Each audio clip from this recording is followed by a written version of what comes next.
being desensitized. Quran talks about the evils in this life. Some of the words that I heard, because I want to listen. The race war, but you okay, but you know, the other ones are not. Like we're not the same, even though we are different. Kevon talks about the defense, the environment, stopping the killing, of how he felt and discussed that. That's what we have to get into. That's our focus tonight. I want us to look at the culture, the spirit, and what we're going to do about it in relations to our community. So let's get it. Question 1 goes to Mr. Garner. Are you ready, Mr. Garner? And Mr. Clifton Williamson. Please explain the term or phrase black on black crime and where it originated. And I want us to have a conversation about it and really unpack it and go with it. The mic is yours, sir. Okay.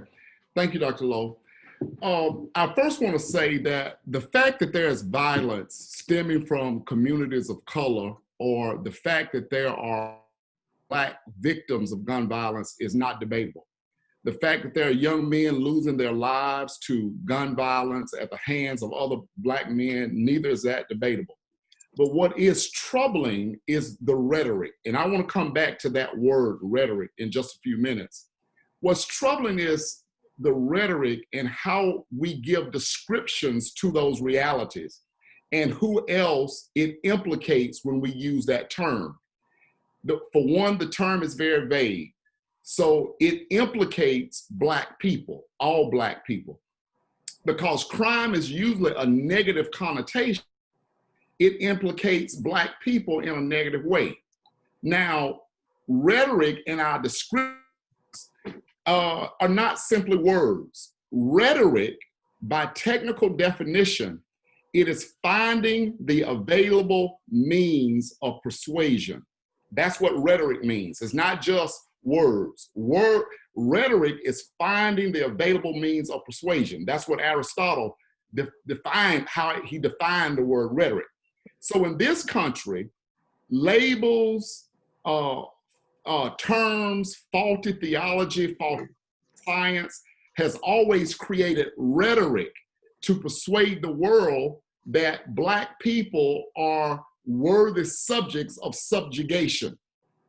So for us, iron chains alone would not be enough to keep over 10 million people enslaved for over 247 years. So an ideology had to be created to say that these people could not govern themselves, that they were lazy. So science and theology shaped this rhetoric, and people from very influential white men, the most educated at that time, and I'm talking about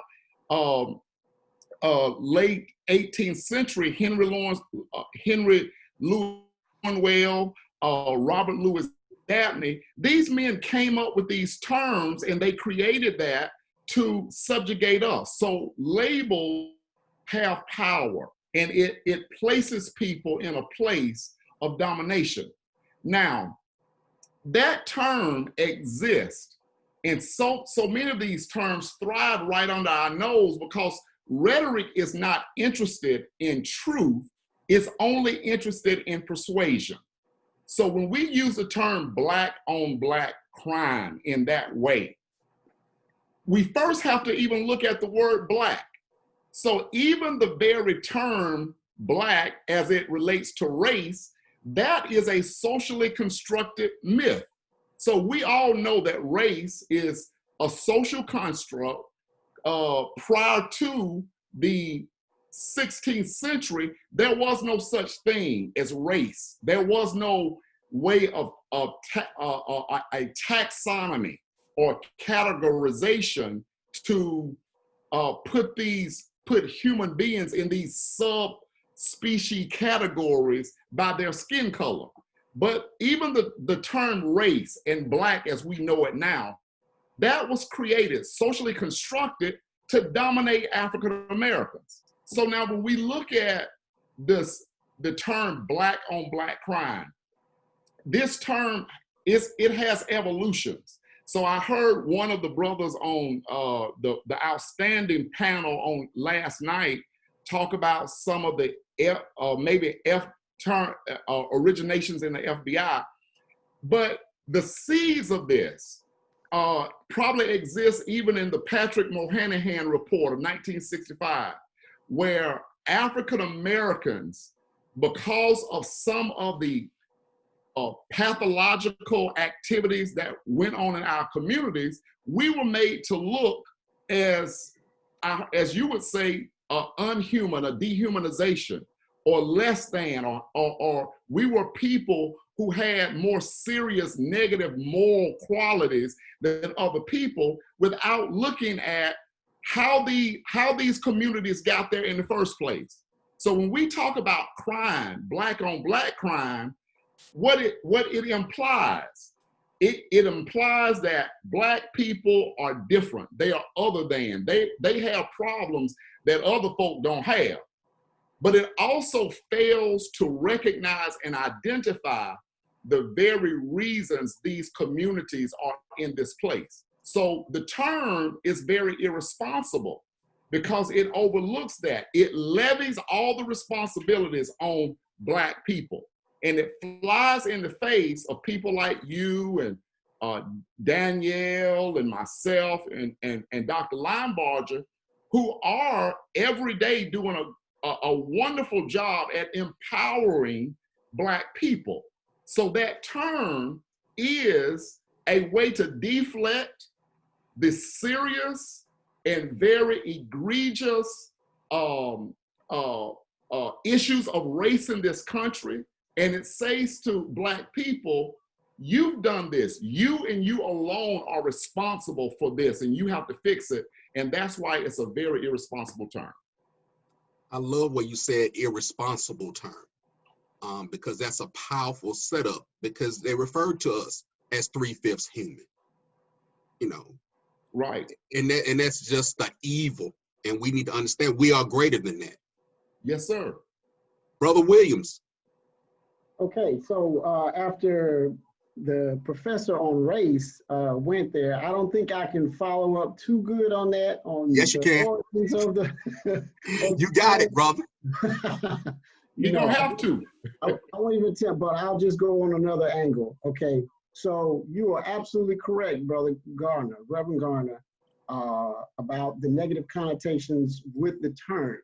But the fact remains that it is a problem. Maybe we need to rename it. Maybe we need to find another word or coin a phrase or something so we can better acknowledge it and get on track to do something about it.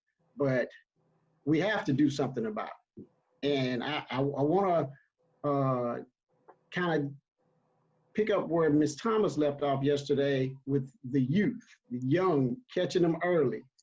Yes, you can train men and young boys. I taught middle school math at an alternative school, and which is mostly African-American, male and female, probably about 90% here in Baton Rouge, Louisiana. And a whole nother topic on other Caucasian kids could end up there too, should end up there, but we end up there more often than not, but they're there. So we got to deal with it. And a lot of the times these kids just don't have the home life. They have parents that love them and they're working hard to provide for them, but the streets, like they were saying last night, the streets end up raising the kid. And so we have to get some avenues for these kids, young kids, as early as possible to actually get them in another direction so the streets aren't raising them, and violence is something that they'll see on TV, but in their construct of their mind, they'll be like, they'll think about their choices. They'll know that they have options. And that's very important with the spirit of social emotional learning, showing them how to make a decision and why that decision is made like that, and and learning from the mistakes of the past. It's okay to learn from our mistakes and have those discussions and build trust, because that's one thing I think our young people have, is sometimes a lack of trust. We say one thing, but we do another, and we gotta get out of that. We definitely got to get out of that. Second question, Ms. Hughes, as we continue, as Brother Williams said, we got to give avenues and get ready for education and support our children. Why is the phrase black on black crime used? You know, what's your perspective on that? Okay, and before I even say something about that, I want to kind of piggyback off what is it, Dr. Williams or Mr. Williams said? I think it's Dr. Williams. Dr. Williams. Mr. Williams. Okay. He's speaking it. When we're talking about children, I think one of the things that has got to start happening is not just what we're doing for the kids, it's the way that we're training and we're teaching and we're pouring into the parents. About when I first started I'm a nurse also. Several years ago, I was a nurse and I worked at a facility or a nursing clinic that was in a housing project here in Tuscaloosa. And we had a young lady come in. Every month she came in and she took a pregnancy test, every single month. And I know we're not talking about pregnancy, but I'm talking about the mindset shift. Every month she came in, we did everything we could. We gave her all of the resources of how to prevent pregnancy. We gave her the things that she could actually take home and use, medications, everything that you could think of. Yet, even after we gave all of these outlets and all of these resources, she was still coming in and saying, I need a pregnancy test. So now I'm like, what's going on? We've done all we can do. And I said, okay, are you trying to get pregnant? And my first thought was, she's trying to get a boy. She's trying to keep a boy. She looked at me and she said, I'm the baby in my house. There are no more children. My mom has this house because of how many kids she has here. And if we don't get a baby in this house, my mom's not going back to work. She's already said she's not going to work. She's not going to get a job. If I don't get a baby in this house, it's going to change how our housing situation is. So I've got to get a baby to sustain the house and sustain it in the place financially where we are now, meaning a low income housing. Blew my mind. So while we're looking for ways to change the children and provide resources with them, there's got to be that same resource to change the mindset with the parents. Because when you've got all of this on the outside, at the end of the day, they sleep with the families, they eat with the families, they live with the families. The mindset that they have belongs to who's in the household. And when the parents are saying something totally different from us, a lot of it is washed away once they walk back in that threshold every day. So that's the first thing I want to say, to piggyback on him. But why black on black crime? 3 words, because I thought about that all last night. And like I said, I grew up very different. I grew up in an all-white school. I did everything with the white friends and ballet and tap and all that little fun stuff. And that was my little bubble. And so as I began to think of and unpack my own life, the first time I heard black on black crimes was in the song Self-Destruction back in the late 80s, early 90s. That's the first time I'd ever heard that term.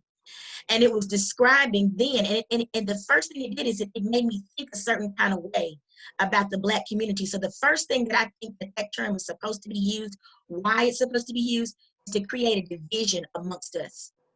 It divides us in. So whether you're in the Black community or you're a Black person outside of the community, it's the first thing that it's meant to do is to cause division. And as long as we're divided, and there's this hate, and there's this I want to fight you, I want to be against you, we'll never be able to build. So that's the first thing that I think why we have that term. Second, it's a shift blame. If I can get you as the Black community to think it's all your fault, then the non-Black community can continue to do whatever they do. They can continue to treat us the way that they treat.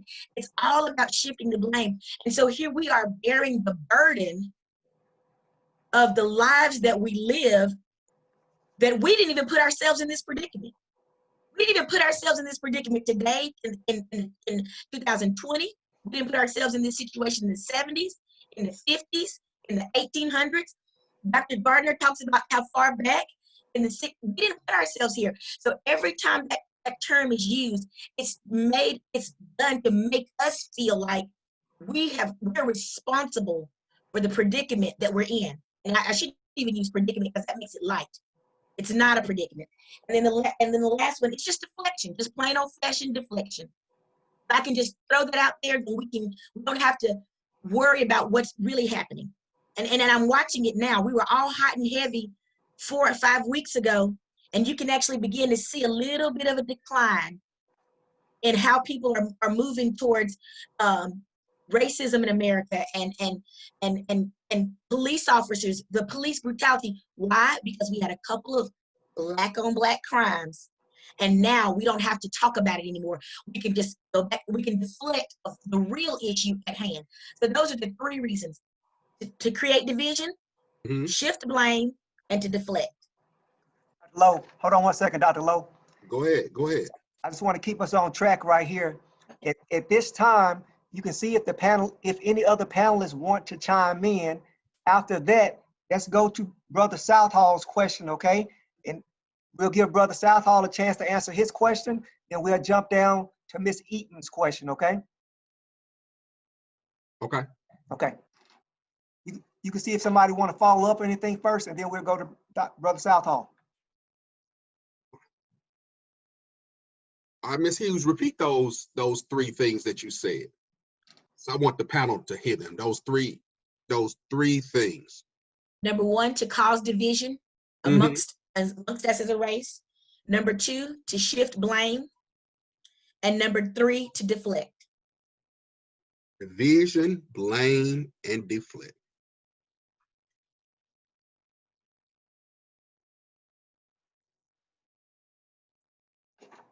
Got Brother Gardner right there, Dr. Lowe. We see Brother Garner. Reverend, go ahead. Yeah, just real quick. Ms. Hughes is spot on, so correct.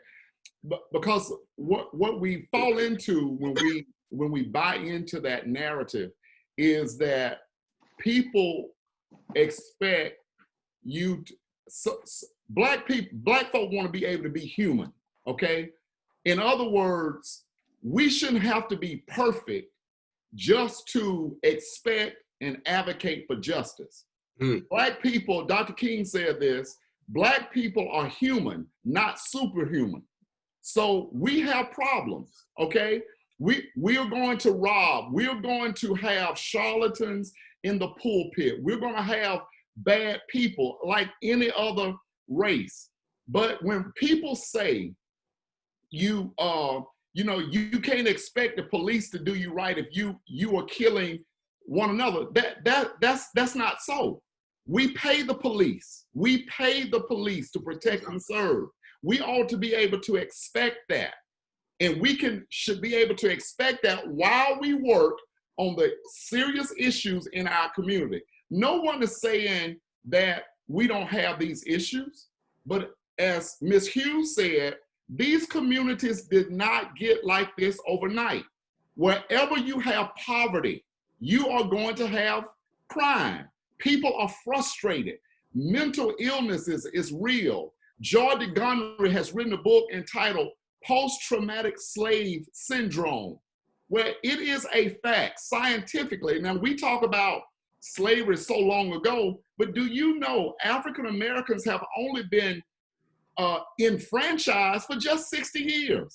1965 was not so long ago. Right. And so when you look at the perpetual day-to-day grind and lack of access to the basic necessities of life, it is a jungle. That's not playing the victim, because yes, parents got to do a better job. There's no way where you pay bills that you should allow a child to do what they want to do in that house. Inexcusable. That's right. Inexcusable. But at the same time, this ought to be some shared responsibility. We didn't just create this problem, and we cannot and we dare not look at these 14, 15, 16, 17-year-old and demonize them while we limit access to the things that they need, like quality education, mental health, and wealth transfer. Wow, that's point on. That's powerful, and it's real. It's real. Hey, Dr. Lowe, let's go to Dr. Southall. Brother Dr. Southall. And I think Brother Hodges is on this question as well. No. We made a correction. It's Dr. Southall. Dr. Southall, talk to me. What role should education play in fighting crime in our community or in the community? Dr. Southall, are you there? Can't hear you. Dr. Southall, are you there? Dr. Southall, I think there you are. There you go. Oh, okay. Sir? All right. Education is a very important role. I thought about the great debate between W.E. Du Bois and Booker T. Washington, and I started thinking about the question, and I feel that apprenticeship programs should be a main focus on education. And when we say education, people start thinking about, okay, everyone's going to college, but we don't think on the other side of the apprenticeship programs and beginning at an early age of trying to identify what these students want to be in life. And then once they having a universal apprenticeship programs. For example, the Tyler Perry Studios just built a major studio here, and everyone wants to be a rapper, or everyone wants to be a singer, but why not be behind the camera? And you could, and I'm speaking from the standpoint of being a vocational coordinator, and now it's a technical coordinator in high schools, and developing. Okay, did I lose someone? Can y'all hear me? Keep going, Doc. We hear you. Okay. All right. And developing a pretty power, the Tyler Perry Studios. And so education, when people talk about education, they think about, okay, everyone's going to go to college, and college is not for everyone. So we need to start addressing those issues of how are we going to help these students to be successful in the real world. So we're thinking about what they're going to be doing in the real world. So the apprenticeship programs would be definitely a part of main focus of educating the young people. The second thing I said, promote the values of the technical school. People look at vocational school, but the technical school has some amazing things going on now, electronic and digital music, video game design, all of those kinds of things, web page design. So I want just everyone to start thinking on a broader level, not just everyone's going to go to college, and college students are, some people are not going to be going to college. So we need to start thinking what other ways can we educate these young people, and also expand the after-school programs and promote existing programs.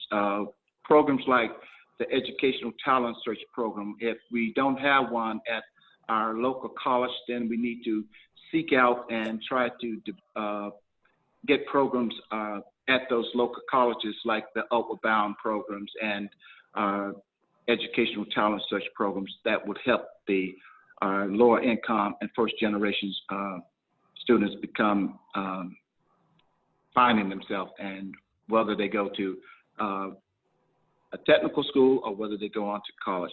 And I'm not sure if that answered the question, but basically we need to start thinking a little bit beyond everyone's going to go to college and what other avenues that these students can go into. Hey, Dr. Lowe, hold on 1 second. Thank you, Brother Southall. Dr. Lowe, you have one person with their hands up. So before we go to Mrs. Eden, let's give Brother Hodges a chance to respond, and let's go to Ms. Eden's question and let her just dive in, because I know people are waiting to hear from her as well, okay? Go ahead. Brother Hodges. Yes, sir. Let's be very clear. People my age, it's not that, and it's what I hate hearing. No disrespect to Dr. Southall, he's a very genius mind. But the reason why many people my age don't see going to college as an option is because we don't see many people go to college. Even though I've seen many people go to college, I can't tell you one person I've seen graduate and they're at the job that they want right now. So what happens is when you grow up and you see someone selling drugs and you see they have the money that you wish you had, that's the option. When you see someone doing the scamming, illegal stuff, and they have the money that you wish you had, that's an option. It's not that no one grows up saying, I'm not going to go to college. It's that no one grows up saying, hey, so-and-so went to college, they majored in this, I'm going to do that too. No one says, hey, you know what? College, great idea. I'm just not going to go. Like, so when we say people need to focus on trade school and vocational school, yes, I agree. Not everyone's going to go to college. I have friends who I adore. They didn't go to college. And of course, that's not an option for everyone. But to say we need to focus on vocational school, it sounds like we're giving up on education. And I just don't mean formal education. I also mean informal education. To say I would rather put a hammer and mortar in your hand than a book and information in your hand seems terrible to me. No, eat. Miss Eden, Yes. what are your thoughts about the recent shootings in our community? Come with your background and expertise in law enforcement, I just want you to just give us a perspective like you consistently hear over and over, and it hurts you, you know, when you see this senseless acts of crime, and it just, what are your thoughts on that? Well, my thoughts just as a woman and as a mother, it's just disheartening to see our children and our young people killing each other. But then also from a law enforcement perspective, having had multiple conversations with youth, because I'm a school resource officer at the alternative school. So I get a lot of the kids that have troubled backgrounds, have troubled home lives. They tell me, they say, you know, I ask them, like, why won't you come to school? Why when you're here, you're not doing anything? And I mean, what do you want to do? And they'll tell me, well, Miss Eden, I'm not going to live past 20 anyway. See, kids, and I'm sure that the people that are in education on this panel has heard a child tell them that they didn't feel like they were going to live past an age where their life should really be beginning. 20, 18, 25. They don't, in their minds, from their life experiences to that point, they are just already defeated. So when they go out into the world, they're expecting to have violence done to them and them to have to protect themselves or do violence to someone else. So it's so disheartening. But I do realize, as a person out here in the community trying to provide services to the families, that just like Jeremiah and Kevon and Karan said earlier, it is a lack of resources. And I do understand that.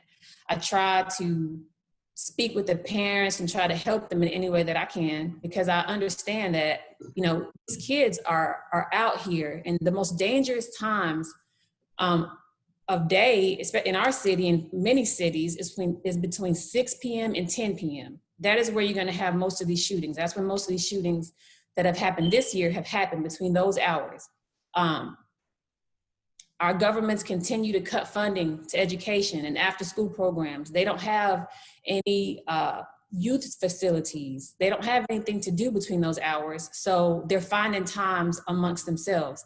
The second thing that I have realized is that the children, they don't have conflict resolution skills. And not just them, their parents a lot of times don't have conflict resolution skills either.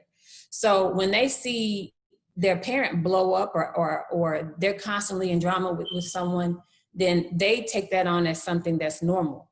It's normal for me to act out in rage and violence. And then another part of it is mental health issues. You know, I have kids tell me, I don't sleep at night. That's why I sleep at school. They're shooting at my house. They're shooting in my neighborhood at night. So I got to hit the floor. I sleep on the floor. I sleep in my closet. I've had kids to tell me this. So growing up in volatile environments gives these kids PTSD, which is a mental illness. Then they get desensitized, like Jeremiah said earlier, to the violence. So it becomes normal to them. So I understand that when talking from a criminal justice standpoint, it's really a social issue. And then we're trying to deal with it from a criminal justice standpoint. And we're going to have to figure out a way socially to deal with this problem. And that's going to be economic disparities. Dr. Lowe, Dr. Lowe, next on your list is going to the next question to Brother Southall, okay? Unless someone on the panel had a follow-up to Mrs. Eden, okay? Okay, cool. Dr. Limemarch, how's our chat looking? Anything you want to do? You want to do anything with that real quick? Or you want to keep it moving? Well, one of the improvements that I was told yesterday that we need to keep it moving. So I was trying to do a little better today, but what's going on in chat world is what I see over and over is that people say they are learning today. Of course, they're saying that they love Pastor Garden from the philosophy and the research point of view. They like the conversation on mental health. They love what the young people are saying. They do want to dig deeper with Miss Eden, with the police department and things like that. I mean, they have some more questions about that, so you feel free, Miss Eden, to dig deeper on that. But based on what I can see, first of all, you got a lot of people in social media who's tuning in, guys. It's a lot of information out there, and I'm trying to keep up as best I can.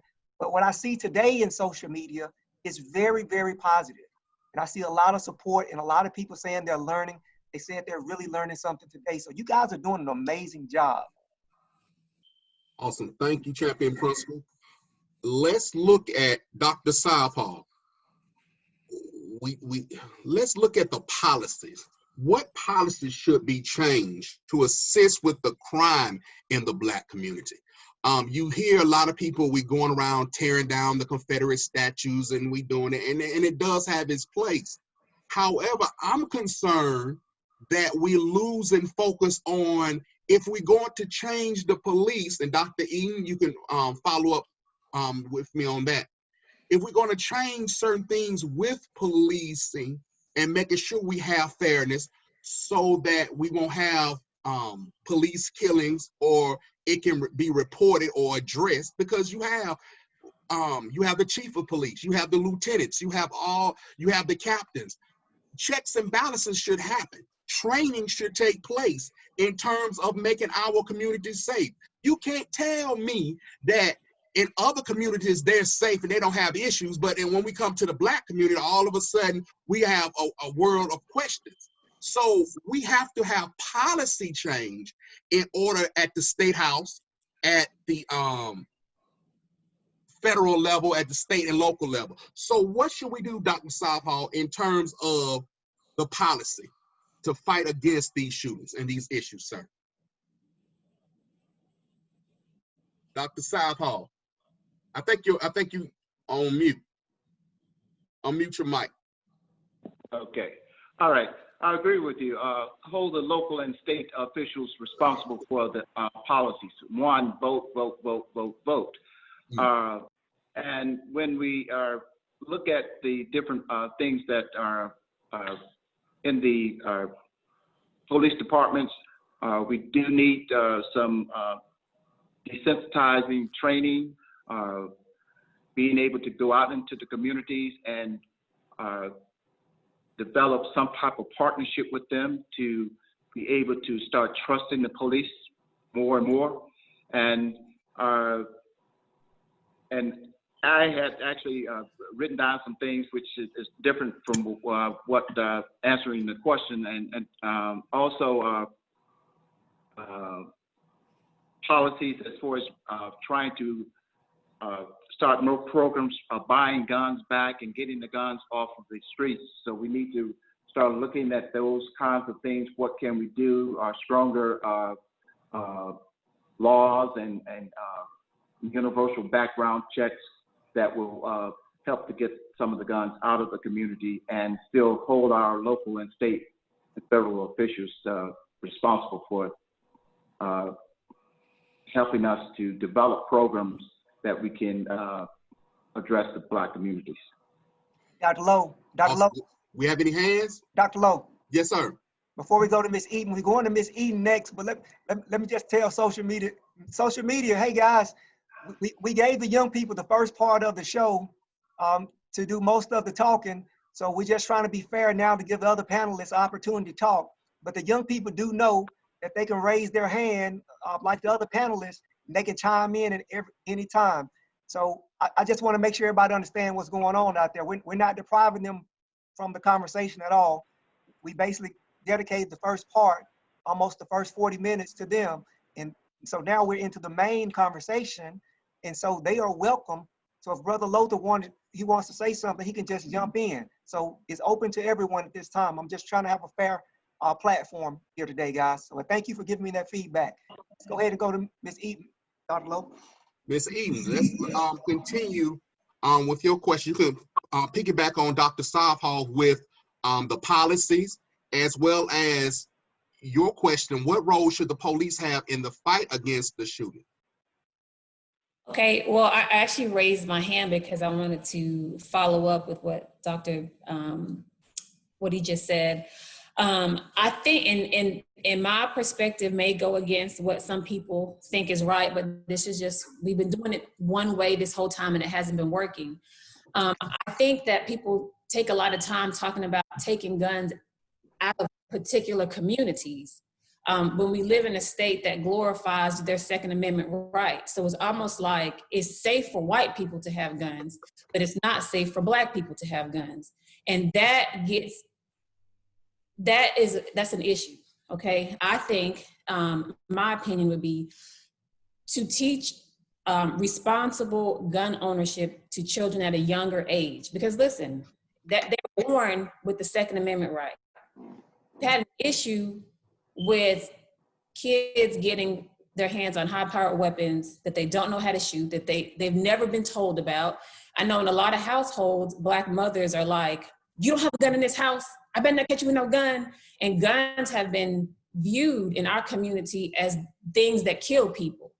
Well, a gun can only kill somebody if somebody pulls the trigger. And so we can't just ignore the fact that they see their white counterparts going hunting with their dads and going to the range to shoot with their family, and they're told, oh, but it's dangerous for you to have it because you might shoot your friend with it, which we know that is happening in lower income areas. But I believe that if we implemented responsible gun ownership and responsible gun education to the young people when they're young, that may counter some of the issues that they have once they're older. When they're younger, just like, there's lots of kids that these boys are shooting firearms at 8, 9, 10, 11 years old. They're part of gun clubs. So maybe and I know that that's kind of touchy. Some people may be afraid of that. Like, oh no, we can't teach these boys how to actually shoot weapons. But you know what? The first time that they've actually ever probably shot that weapon is when they were spraying it in a group of people. Nobody ever taught them, hey, this is a weapon that you shoot at targets and you hunt animals with it. You don't shoot someone that looks like you with it. The first thing that you're taught on a gun range is you keep that gun face towards downrange because people have value. We don't want to shoot a person here. And so I think that we should really educate ourselves on gun safety.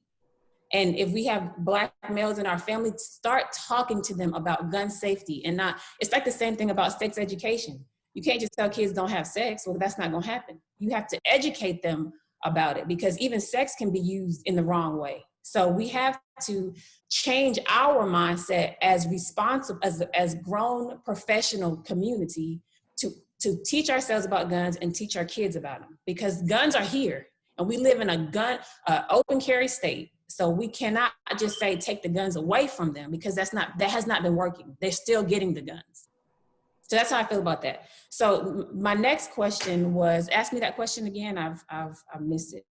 What role should the police have in fighting against these shootings? In the community? Yes. Okay. Well, I think that, see, when you start talking about the role that the police can play, the police respond to shootings, right? Mm-hmm. So that's a good point. we get there after it's already happened. And I think that a lot of things that happen in the community, the question is always goes back to what would the police need to, and that's kind of touchy because we have an issue right now with the police in the minority community. We have some things that we got to work out there. I just think that from my first standpoint would be businesses that foster environments where violence could happen. Like if you know that there's a business owner that allows young people to just be there all times of night and they're selling drugs in the parking lots, and they should be held accountable. So law enforcement, they should be fined, their business license taken, sanctioned. There should be some type of repercussion for businesses that just allow groups of young people with no supervision to just be there. Nobody wants just 100 police officers flooding their communities, because that's what most people would think. Well, what are the police going to do about the shootings? Well, when police hear that, they say, well, that means they want us to be in the community and stop people and pull cars over. And that's what police hear when you say, what can the police do? I think that expecting the police to do something about the shootings themselves happening is not an accurate question, in my opinion. I don't think that is the avenue that we should take to address the shootings in the community. Dr. Lowe. How do you Dr. feel? Dr. Lowe, hold on. I got a quick. Hold on. I want to make sure I keep you on the track though, because I want to give these people a chance. Hold that question for 1 second, if you don't mind. I apologize. Let's let the young person, Brother Avery had his hand up, then Brother Williams, add them into that mix if you don't mind. Thank you, Doc. I'm glad you caught that because it's okay. Who's the second one? So Brother Avery's first, then Brother Williams, and it's back in your hands. Okay, Avery. Brother Avery, talk to me. Yes, sir. All I just wanted to say is that I agree with Miss Eaton on teaching kids at a young age about gun violence and gun law, because I mean, basically we have to teach our young males that guns are not something to play with. You know, they're not something that you use to kill anybody. And one thing I'm big on is the females, the young females. If you go out and you look at your daughter, you will see that, or just your friend that is a young female, you will see that on her lanyard, she has her car keys, her house keys, and pepper spray or either mace attached to that lanyard. So that's basically telling them that they are, you know, being targeted, not because of the color of their skin, but also because their body, you know what I'm saying? So basically, I mean, we have to teach them that at a young age. That way, when they're older, they can get a gun license, and they don't use it to go out and kill somebody or rob a store to point at somebody. They use it to protect themselves. And that's all I wanted to say on that. Awesome. Brother Williams. Yes, I was just going to say the same thing, chime in on what Ms. Eden said and Brother Avery said about education and early. As a 21-year veteran of the Navy, and Reverend Garner can attest to it, we're taught about guns, weapons, and use of them and their safety from day one. So during my 24-year span, I went and shot multiple times a year, so I'm comfortable with a weapon. And I know it's used for defense. The one that I own and my concealed carry that I have now, I know it's for defense. I'm not even thinking offensively. But like you said, kids that don't know about guns, they're just, that first time they go out and shoot somebody, it might be the first time they ever even held a gun in their hand. So I just wanted to add that real quick. Hey, Dr. Lowe. Yes. Brother Hodges has his hand up as well. Once Brother Hodges finish, it looks like we're going to go to Brother Gardner's question. And we move so fast today, it can be a free fall, however you guys want to take this conversation, okay? Okay. Brother Hodges. Was it Brother Hodges? Yes. Yes, sir. Brother Hodges, talk to me. I just wanted to say that I love Miss Eaton's point. I'm part of the SCLC Youth Coalition here in Tuscaloosa. I've never heard that point before. I've never heard and it's weird almost, because like I've always heard guns are bad, guns are bad. Take the guns out of the people who don't know how to use them. Guns shouldn't be a part of our society, things like that. But it's never like, hey, they're here, so let's just use them in the right way. Let's make sure that we think about guns the same way that our white counterparts think about guns. When we see someone holding up a 10-point buck in a picture and they have their granddad's shotgun, there's a sense of pride when they hold that weapon. But us, this gun was from so and so, I bought it for this much, it's illegal, it's scratched off, that type of stuff. There's a different sense almost with that weapon. And I also wanted to say, to her question where Black community would ask police how they should respond to shootings, it becomes a little advantageous when we do that, just because in places like Tuscaloosa, where 2 young men were shot and killed at a gas station on the west side in less than 24 hours, and then the chief of police sends a barrage of policemen to arrest people for whatever reason, and then it's on Tuscaloosa News, and it seems like he's bragging, saying that we're taking back the streets, and it's like, whoa, taking it back from who? Like, we're arresting people for not having business license for car washes. That's what we're doing. Like the way that police have responded to gun violence, at least in my community, it seems like they don't know how to interact with young adults. Because at least in my head, the right course of action in responding to 2 Black teens killing 2 other Black teens isn't to send a barrage of police and arrest people for silly things. But again, Miss Eatman, I loved your point. I've genuinely never heard that point before. Hey, Dr. Lowe, let me make one correction, if you don't mind. Please let Miss Eden respond first. I know she had her hands up. I skipped over Miss Hughes' question. It should have been Miss Hughes' question first, then Brother Gardner's question. Okay, I apologize. No, you don't have to apologize, Champion Press. I got it. I got you. Oh, yeah, let me respond. Okay.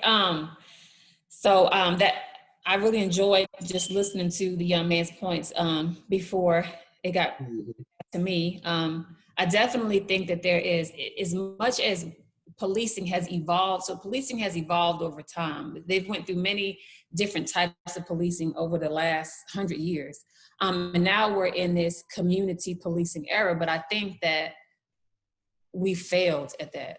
That's just my personal opinion, because the process of how you hire police. First of all, there's just not a large group of people right now that just want to police. Okay, nobody's breaking down the door to do applications to police, because there's been a lot of, just like when I watch a Black person get killed in the street, it traumatizes me. I get anxiety, and it hurts me. But then you have police officers that they're showing video of 5 officers in Dallas get killed because they're standing on the sidewalk, just watching, making sure that a peaceful protest, is going on. And then they see comments that say, kill 12, kill the pigs. And listen, this does something to them too, because they have families at home. They don't want to be murdered in the street either.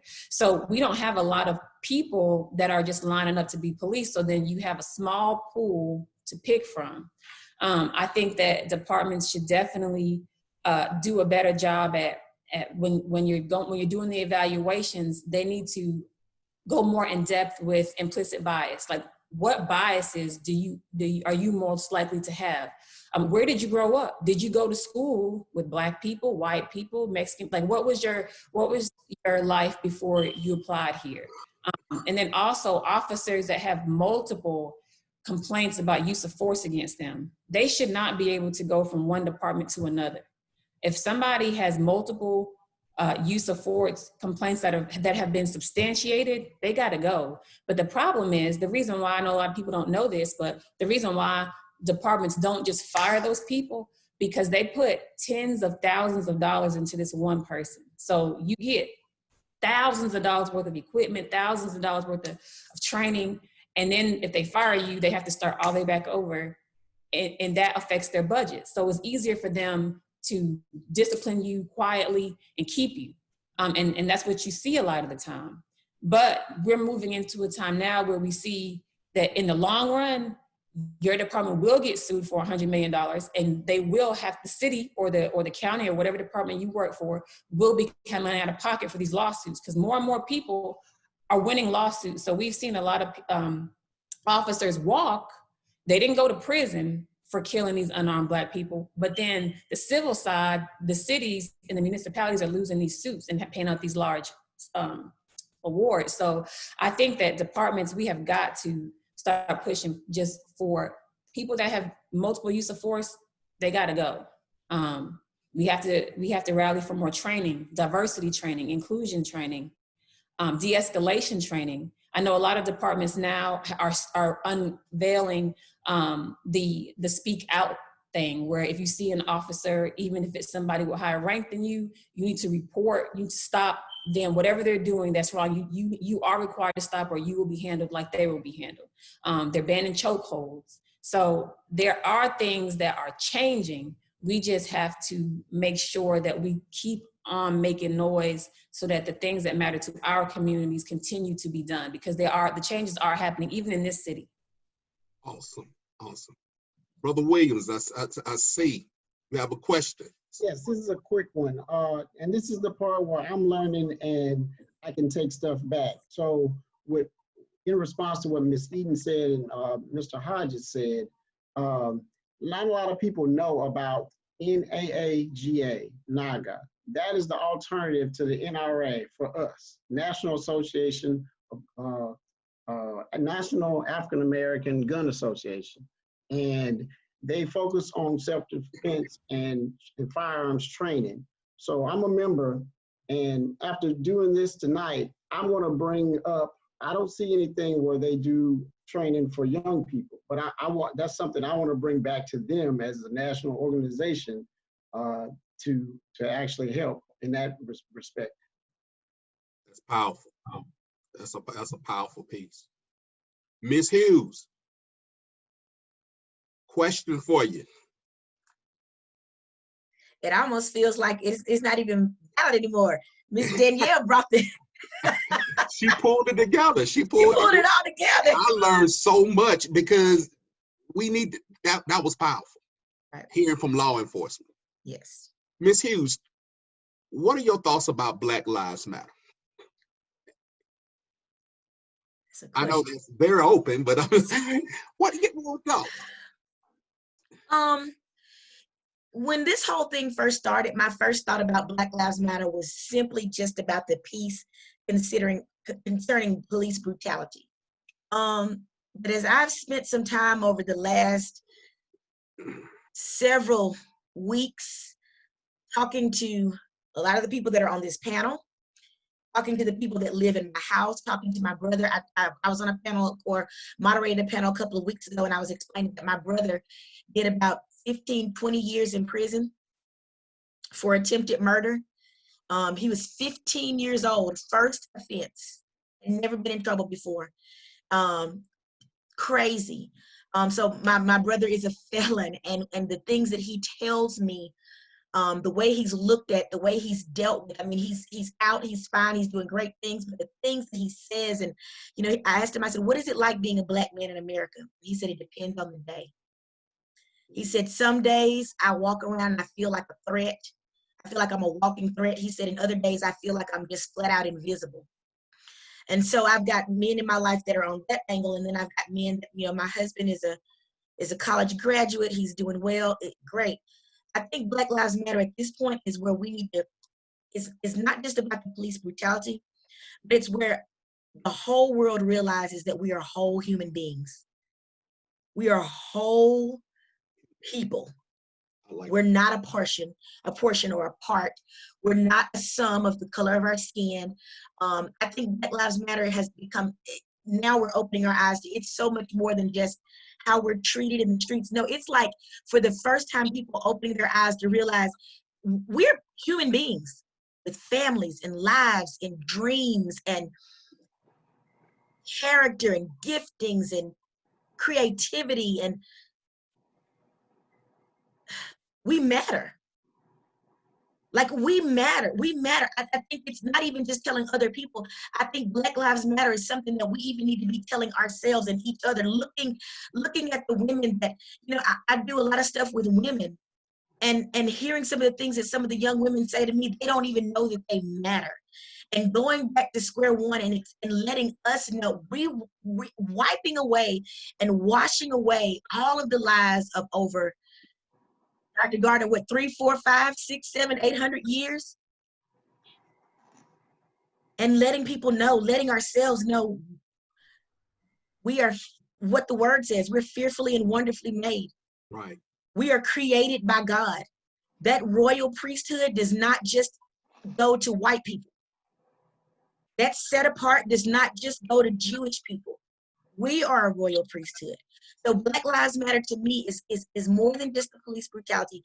It is owning the fullest of who we are as a people and our full creation, and it's celebrating it and getting others to, regardless of whether they celebrate it or not, to respect it. That's what Black Lives Matter is meaning to me now. Wow, that's powerful. Jeremiah. Brother Jeremiah, you have a Yes, question. sir. Talk to me. Yes, sir. I agree with Ms. Hughes 100%. I agree with all of it. I like Black Lives Matter as the hashtag. I like Black Lives Matter as the organization. I like Black Lives Matter as the movement, because it's strong so much more than police brutality now. Now, when I look at Black Lives Matter, I can see my community telling my community, your life matters. And I think that's so important because we tend to forget. And it's so important we understate how powerful it is for African Americans to empower other African Americans. At my school, I go to Hillcrest High School. It's 50% white, 50% minority. If you go to any ISI class, any detention, you see mostly brown faces. But 2 years ago, we had an African American program. And in that program, we talked about the power of African Americans, how strong we are, how their life mattered, how our life mattered. And I can tell you there was a change when we stepped out that next day. That next day, we weren't taking anything when people would say the N-word in our class or say something ridiculous. We would stop it and say, hey, our life matters. We're not going to take this anymore. You can see it in our classrooms where teachers would treat kids, African-American kids, in a bad way sometimes, and the other African-Americans and the other African-American teachers would stop and say, no, African-American lives matter just as much as yours do.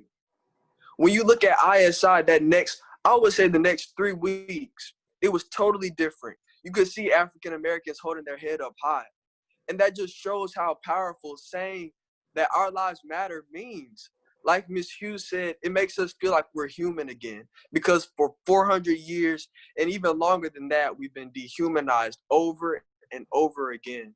And that's why I am in love with Black Lives Matter in every situation. Good point. And I like how you said every situation, because and you put emphasis on the sense of pride, because that's what we must have.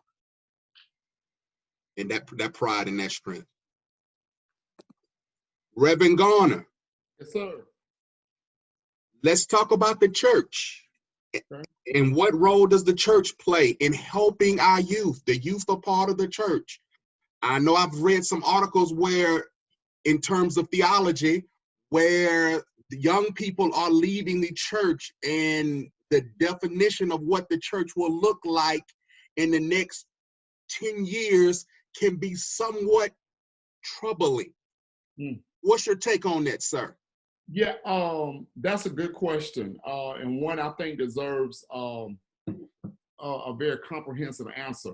I think you're so right, and I want to begin tackling that question by introducing a book entitled "The Spiritual Lives of African Americans" by an African American scholar, Black lady by the name of Alameda Wright. What she tackles in that book, Dr. Lowe, is what's called spiritual fragmentation, meaning that young Black people are leaving Christian churches because of the dichotomy that exists between their faith and spirituality and their drive and quest for justice. So there's this gap or fragmentation that exists. She's bringing to the fore. Part of that is because of the way many African American churches from several denominations have taught what Christianity means and who a biblical view of Jesus. It's I don't think it's any secret that many of our theological tenets and doctrines, even in African American churches, have been influenced by European theology. So therefore, when someone talks about, well, Jesus is the answer, who's Jesus? Okay, that's why a lot of times, and even in this city, when we're asked, well, let's get together and pray about it, but after the prayer meeting, everybody goes back and votes the same way. Okay, now where I'm going is, I think our responsibility to young people is to help them bring their faith to bear on issues of injustice or issues that they are passionate about. Mm-hmm. And it is also creating spaces in churches, social justice ministries. When I read the New Testament and read about Jesus, he's not this weak and lowly person. Jesus is a loving revolutionary. He's a truth teller. He's prophetic in every sense. That's the Jesus I read. The Jesus I read is always standing with marginalized people. He's always on the side, as James Cone would suggest, he's always on the side of the oppressed. And so in African American churches, we've never had this problem of bringing, especially, in from slavery all the way up to the civil rights movement, of bringing our faith to bear on politics and social issues.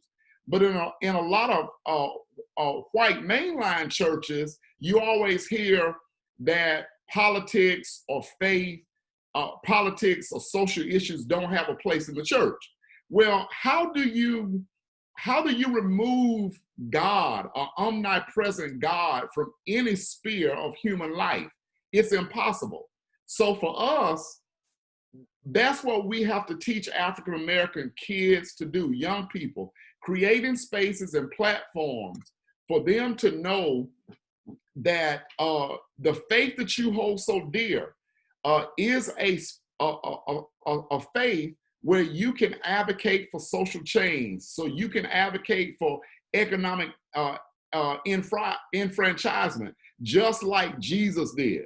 So the church has a responsibility to young people to be truth tellers. The truth, let's be honest, the truth is not always nice. I get accused sometimes, and I don't know where it comes from. People say, you can't be divisive, you can't be divisive, right? But truth has a way of doing that. It's not my truth, it's God's truth. Truth is not initially kind all the time, but it's ultimately kind. So if I make the statement that America has been the biggest purveyor of violence in human history, that's a fact. That's not being anti-American. That's not being hateful. It is a fact. It's not personal. But we have to grapple with these truths in order to find a solution, in order to bring unity. Okay, so we have to tell those truths, and we have to teach our children that you can be an advocate for justice. You can be a warrior for equality and be a faithful disciple of Christ. Okay, and so when I'm mentioning discipling young people and bringing their faith to bear on social crises and social justice issues, I'm not just talking about praying and singing. So if there's a young man that wants to be a lawyer, he can embody that in the faith for his community. He can lend that as a ministry for his community. If a young man wants to be a teacher, or a young woman wants to be a preacher, we ought to empower them and affirm them to do that. And the church ought to be the place to do that. The church has to be an epicenter where we are advocating for these young people. Too often, we just look at the church as the place where we just do the singing, hollering, dancing, and praising. But no, the history of our church, and I think, that God's church in its African-American expression, okay, has been one of the greatest gifts to this country that we know, because we're not here where we are without those women and men who braved brutality during the civil rights struggle. We're not here without that. That's not to suggest that they stood alone. No, there were other ethnicities and races that stood with them. But the fact is, when we survey that era of history, those leaders, those people who we now celebrate as martyrs, they came out of God's church in the African-American expression. And so, because that church advocated for the righteousness of God as relates to economic, enfranchisement, justice, equality, and those are the things that God loves, okay? And so I think equipping people, young people, to do that is how we help young people as a church to prepare for more futures and not more funerals. Awesome. Very powerful, Reverend Garner. Brother Hodges, you have a comment or question, my brother? Yes, sir. One thing I love that he said was that the truth isn't always kind. And one thing in the words of Mr. Cedric Sparks, the youth chair one time in Birmingham, he says, people don't care how much you know until they know how much you care. So sometimes something that the church often forgets is that it doesn't matter who tells the truth is always correct. So even if the youth aren't listening, even if the youth are rebellious, even if the youth are gay, even if the youth aren't Christian, they should be accepted and listened to anyway, because many of the nicest people I know are atheists. Some of the nicest people I know are white. Some of the nicest people I know have never stepped foot in church and have no intentions of doing so.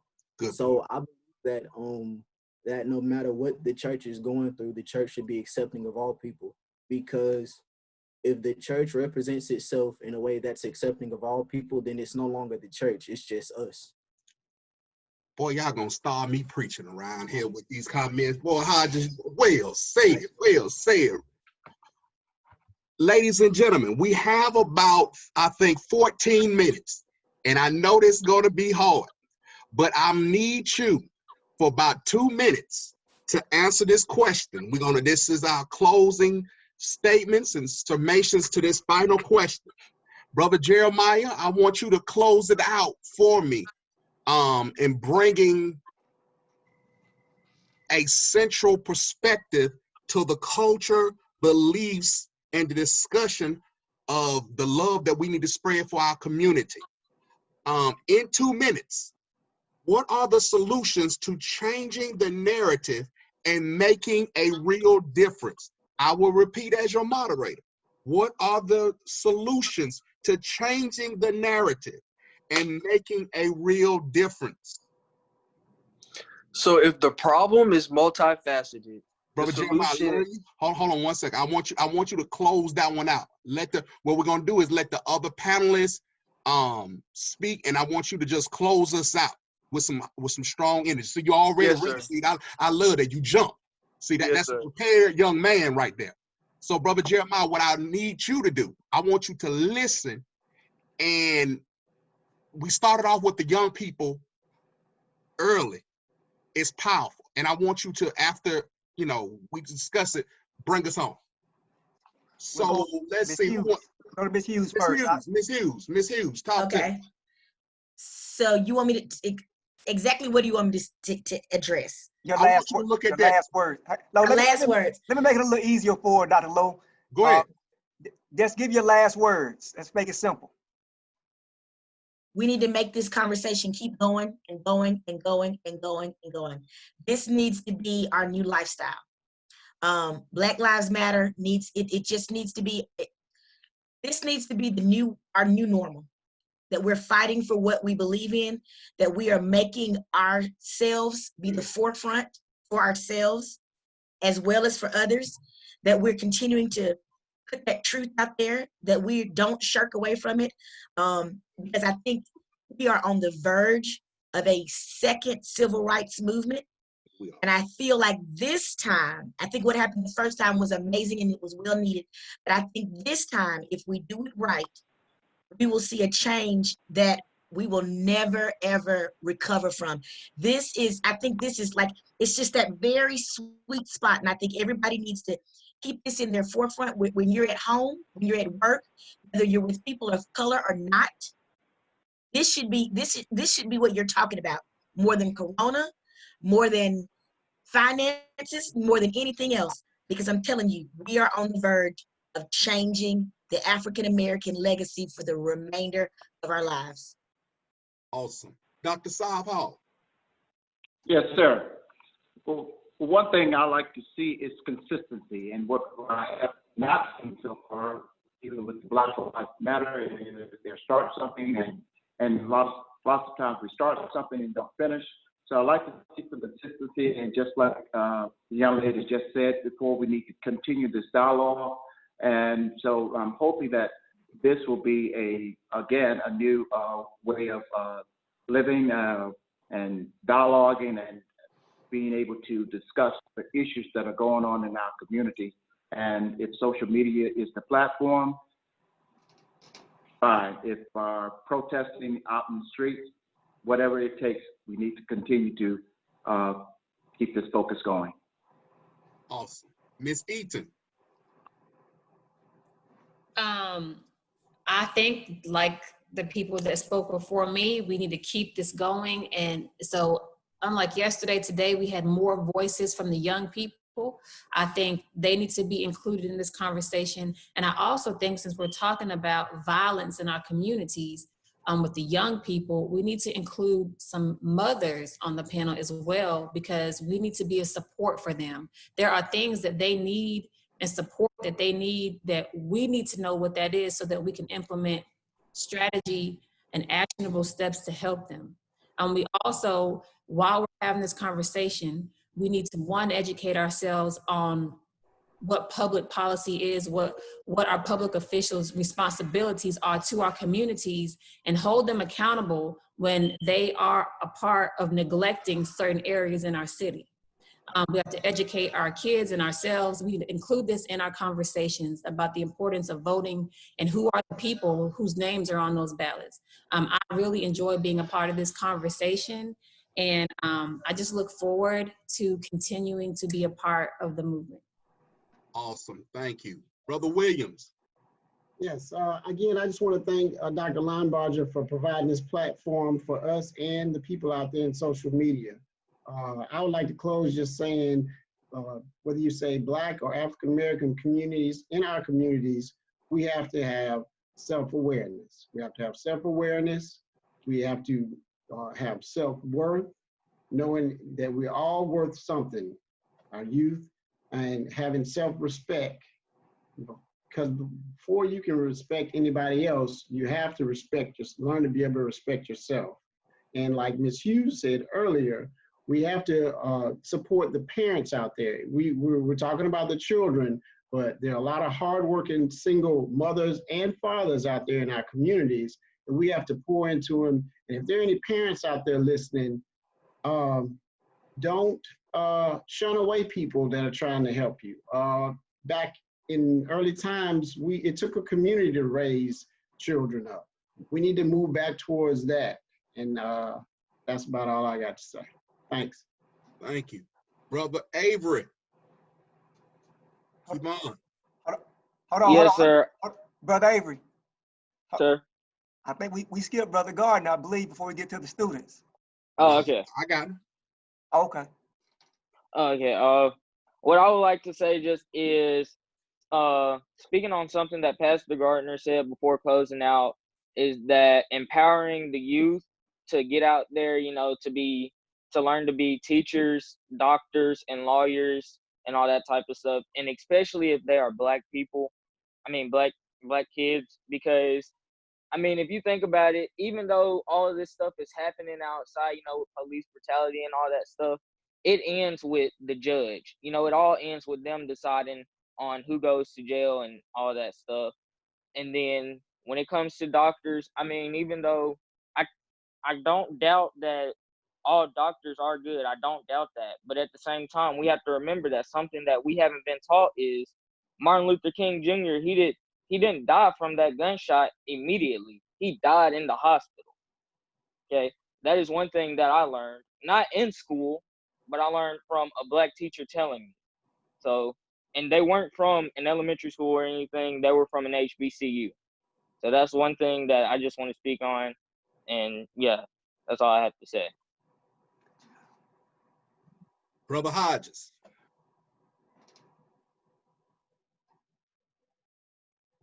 Yes, sir. Thank you for inviting me. Just closing, I guess, just everyone remember to love yourself, love your community. Everyone isn't having a good day all the time. Drink water. People make mistakes, but mistakes can be corrected. So just keep going. Awesome. Reverend Garner. Yeah, Dr. Lowe, two things, and I'll say these real quick. Number one, being steadfast. I think going back to our original question, when things happen in our community, we have critics that often say that, you're out there saying Black Lives Matter or you're not marching. And I think people want you to wave this magic wand and for things to happen. But there are people who are going at it every day. Moneyline Barger is perhaps one of the most efficient, effective, best principles in the United States. Every day, he's making a difference. So he doesn't have to do something special because every day he's doing something special. There are people on that panel from yesterday. They go to work every day making a difference. And on this panel, people like you, Dr. Lowe. So being steadfast, doing those things that we know to do. I am a big proponent of reparations. I believe that in terms of wealth, that's something that 400 years we've lost that. Now, I don't believe that reparations will come in the form of a check in the mail. No, I don't. But when you talk about policies and providing access, better health care, more quality schools, those are some of the solutions that's going to have to be necessary for us to come out of this plight that we're in. And let's keep telling the truth, advocate for those places of access, and keep doing what you're doing every day, and that's making a difference. Thank you, Reverend Garner. Jeremiah, bring us on. Yes, sir. So we can talk about policy and legislation and policing and guns, but one big thing that the African American community needs is we need to reinstill our pride. And pride is that God-given gift given to us to be who we're meant to be unapologetically, no matter what. And I know there are so many times where African American looks at themselves and just wishes they could be something that they're not. It happens to everyone. But if we can remember that African Americans are resilient, are excellent, are intelligent, I think we can heal a lot of the broken wounds in our community and we can come back together. So even though we're Black and we can't change anything about that, I feel like if we can choose to be proud, we can change this world. From the young people, you heard them, unapologetically Black. What an evening. It was my privilege and a pleasure to serve as your moderator this evening. I've learned so much from these young people and these panelists about being steadfast, unmovable, despite the times. Tomorrow night, we will continue the discussion. Please join in, bring a friend. And with that being said, Dr. Linebarge, the champion principal, I turn it back over to you. Hey guys, I don't have anything to say. These panelists are like rock stars. They're totally amazing. I'm just full with the information and knowledge from each and every one of you all, and I'm grateful that you decided to participate in this platform. I hope these 2 hours were meaningful to you and meaningful to everybody out there in the social media world. I'm so proud of these young people. I just don't know what to do, guys. I'm just so proud of you. It makes me want to go to work in the morning. I may just get up early in the morning to go to work because this is amazing. It's powerful. Yes. You Yes. guys are truly the Thank you. future. And we're in good hands. I don't Amen. care what's out there on the mall and all that kind of stuff. We are in good hands. And I know social media agrees with me, and the panelists agree with me. It's on you now, guys. We're in great hands, and you're carrying the torch. Guys, thank you so much.